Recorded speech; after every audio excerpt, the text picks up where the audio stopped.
Gini deh, setiap hari kita kan pakai internet.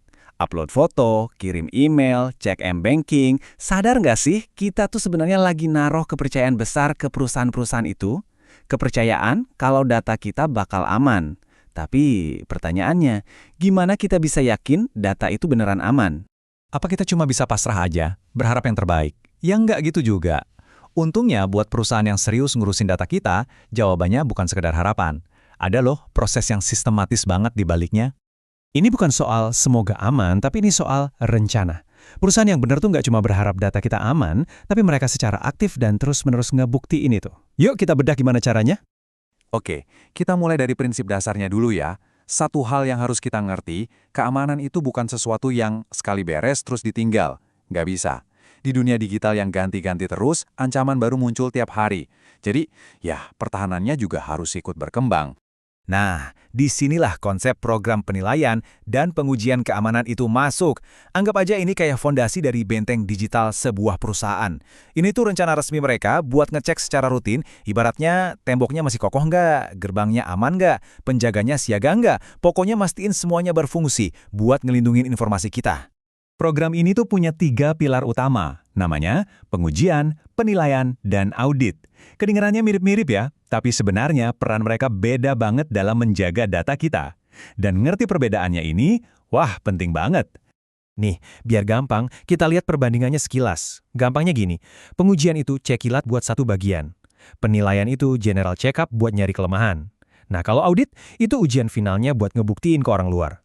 Oke, sekarang kita bedah satu persatu ya, biar lebih jelas.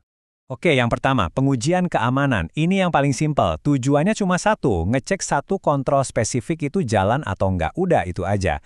Gampangnya kayak kita ngecek tekanan angin ban mobil. Cepat, fokus, cuma buat mastiin satu hal penting itu beres. Nah, sekarang kita naik level ke penilaian keamanan. Ini jauh-jauh lebih dalam. Kalau tadi pengujian itu cuma ngecek satu ban, penilaian itu ibaratnya kita bawa mobil ke bengkel buat di-scan total. Dicari semua potensi masalahnya, dari yang gede sampai yang kecil, di seluruh sistem. Dan yang terakhir, audit keamanan. Nah, di sini nih bedanya jadi krusial banget. Audit itu intinya soal pembuktian. Ini evaluasi yang dilakuin sama pihak luar yang independen buat nunjukin ke dunia luar kalau kontrol keamanannya emang efektif. Analogi mobil lagi nih. Ini tuh kayak dapat stiker lulus uji KIR. Bukan kita lagi yang bilang mobilnya aman, tapi ada bukti dari pihak berwenang yang ngesahin itu. Coba deh kita bahas audit lebih dalam sedikit. Kenapa? Karena disinilah letak kekuatan utamanya, objektivitas. Ini bukan soal perusahaan ngecek kerjaannya sendiri. Bukan. Ini soal mendatangkan mata dari luar yang independen buat ngebangun kepercayaan. Intinya gini, pengujian dan penilaian itu tujuannya buat perbaikan internal. Jadi, perusahaan nemuin masalahnya sendiri, terus mereka perbaiki sendiri. Nah, kalau audit, itu buat pembuktian eksternal. Ini cara perusahaan ngomong ke kita, para pelanggannya, jangan cuma percaya omongan saya. Nih, ada bukti dari pihak ketiga yang netral, kalau kita tuh serius soal keamanan. Eits, tapi nggak semua audit itu sama loh. Ada 3 jenis utama. Dan perbedaannya cuma satu, tapi penting banget. Siapa yang pegang kendali auditornya? Pertama, audit internal. Ini dilakuin sama orang dalam perusahaan sendiri. Ya, berguna sih, tapi jelas nggak objektif. Kedua, audit eksternal. Ini dilakuin firma dari luar, tapi yang bayar perusahaannya sendiri. Udah lebih baik, tapi ya masih ada potensi bias kan? Nah, yang ketiga, audit pihak ketiga. Di sini auditornya disewa sama organisasi lain, misalnya sama regulator pemerintah. Jadi beda utamanya di situ, siapa yang bayar, karena itu yang menentuin tingkat independensinya. Terus, apa jadinya kalau independensi yang harusnya jadi jaminan itu malah gagal? Sejarah ngasih kita satu contoh yang, wah ngeri banget, skandal Enron. Jadi ceritanya, Arthur Andersen ini harusnya jadi auditor independennya Enron. Harusnya jadi penjaga kepercayaan publik. Tapi apa yang terjadi? Mereka malah tutup mata dan seakan-akan ngesahin praktik penipuan Enron. Hasilnya, kepercayaan hancur sehancur-hancurnya. Arthur Andersen, salah satu firma audit terbesar di dunia pada waktu itu, bangkrut. Bukan karena masalah duit, tapi karena kredibilitasnya lenyap. Ini pelajaran penting banget tentang betapa rapuhnya kepercayaan dan betapa krusialnya independensi seorang auditor. Oke, jadi kita udah sepakat ya, audit yang independen itu penting. Tapi pertanyaannya, gimana caranya perusahaan secara konkret membagikan hasil audit ini buat ngebuktiin keamanannya ke kita-kita sebagai pelanggan?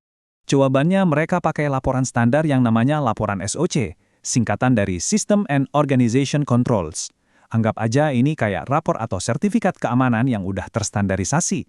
Ini bikin satu perusahaan bisa percaya sama keamanan perusahaan lain dengan efisien, tanpa harus repot-repot ngelakuin audit sendiri setiap kali mau kerjasama. Nah, di sini detailnya jadi penting banget. Laporan SOC itu ada 2 tipe. Ada tipe I yang cuma ngelihat desain kontrolnya di satu waktu aja. Ibaratnya, cuma ngecek blueprint atau rancangannya. Kelihatannya sih bagus di atas kertas, tapi apa beneran jalan? Nah, disitulah laporan tipe 2 masuk. Laporan ini ngetes keefektifan kontrolnya selama periode waktu tertentu, minimal 6 bulan.